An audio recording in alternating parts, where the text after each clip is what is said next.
Okay, so here is our first video about two-part inventions. Okay, so two-part inventions is a style of composition by Bach, and I will include the link to this PDF, and you should download the whole thing. There's a set of 15 of them. Lots of piano students play these. These are two-part imitative pieces that follow a very specific format, almost like a fugue, almost like a canon, but with some differences between both. So what I'd like to do is talk about how these begin. Sometimes this is called the exposition, but this is just the opening section of the piece. So here's the first invention, and perhaps you've heard this before. Lots of piano students play it. I'm going to just play the right hand. That is, in inventions, that's known as the theme. Okay, and then what happens here is the theme is imitated immediately in the other voice. Okay, and as the theme is played, a counter theme is composed against it in counterpoint. So it's very similar to what we were doing with the canon. So listen to this.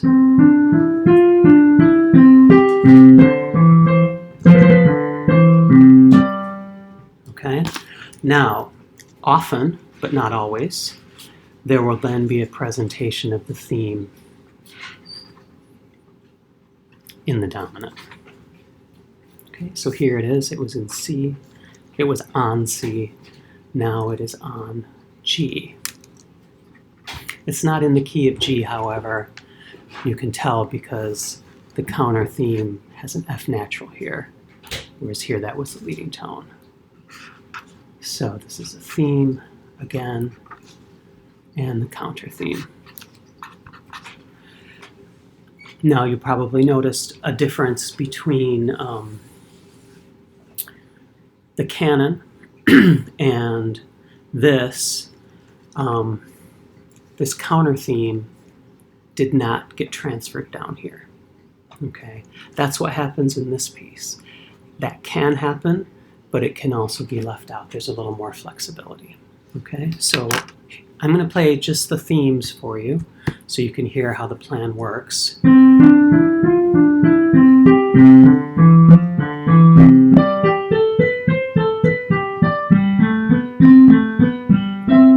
And then we're back to C major. Now together we get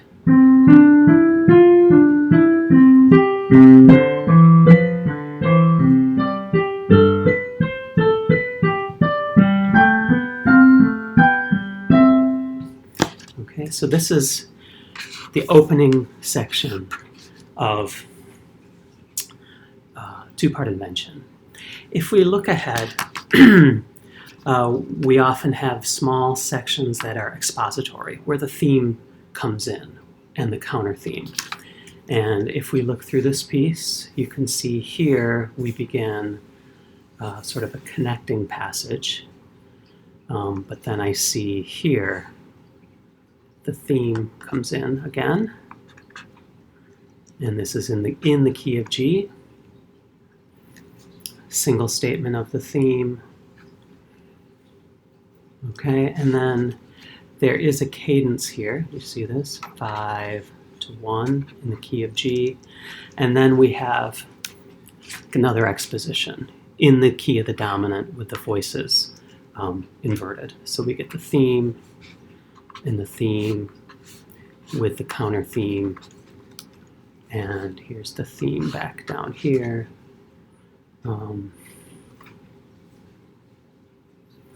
And interestingly, this is on G, G. This goes to D. This one actually does the theme on A. So it goes up a fifth, and then it goes up another fifth. But this actually kicks off another sort of sequential passage. Okay? These pieces tend to alternate sections of exposition where themes and counter themes are presented with connective passages that are sequential. One thing to notice about these connective passages is that they're almost always motivically related to what we've had so far. For example, this opening theme, up 4, down 3, up 1, down 3. This is it upside down, down 4, up 3, down 1, up 3. See that? That is the theme upside down. And here it is again, the theme upside down. And the theme upside down. Okay? Look at this.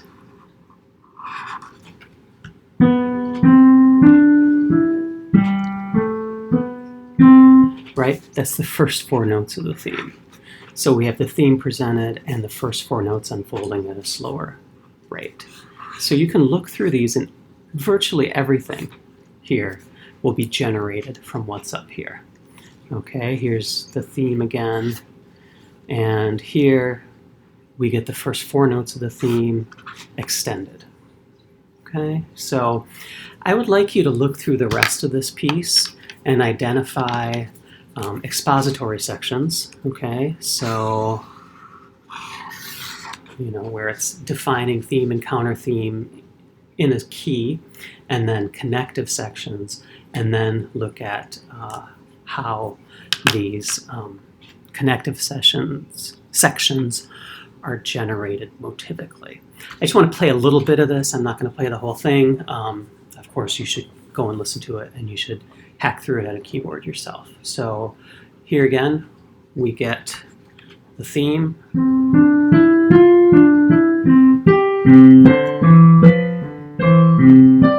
That was the theme and the counter theme. Now we do the same thing in the key of G, or on G.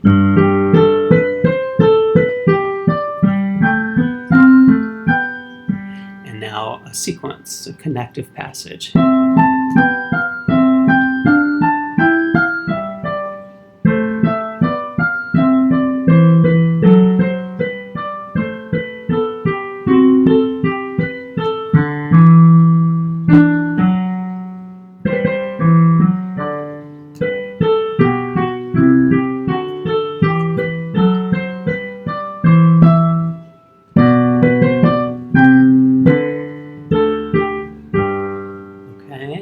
And all of this, you can really understand this as the theme. I mean, the theme is here.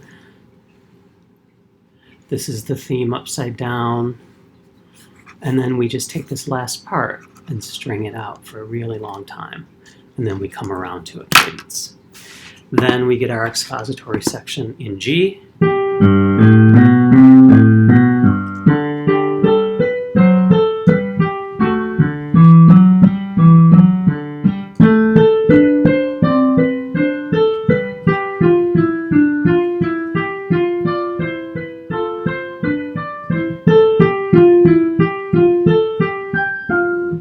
And so on. It's a couple pages long.